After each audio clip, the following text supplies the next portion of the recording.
नमस्कार, आप देख रहे हैं न्यूज 18 का डिजिटल प्लेटफॉर्म और मैं हूं आपके साथ सृष्टि शेखर। बांग्लादेश नेशनलिस्ट पार्टी यानी बीएनपी ने देश के 13वें संसदीय चुनाव में बड़ी जीत दर्ज की है।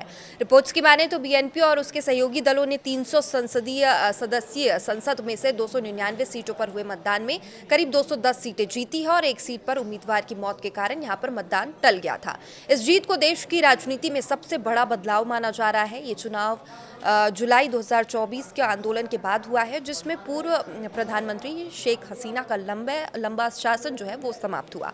अब बांग्लादेश में नई सरकार 17 फरवरी को शपथ लेने जा रही है। बीएनपी प्रमुख तारिक रहमान के नेतृत्व में बनने वाली इस सरकार के शपथ ग्रहण समारोह के लिए भारत समेत 13 देशों के प्रमुख लोगों को न्योता भेजा गया है।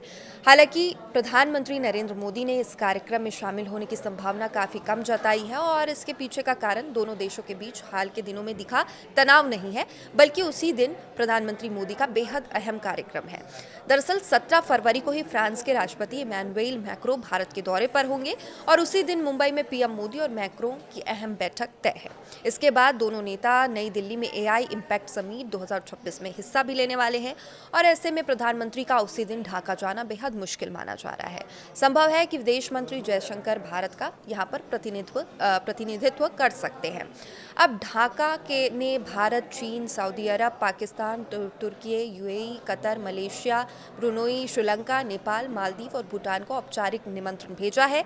बीएनपी के विदेश नीति सलाहकार हुमायूं कबीर ने कहा कि ये कदम क्षेत्रीय सहयोग को मजबूत करने के इरादे से उठाया गया है।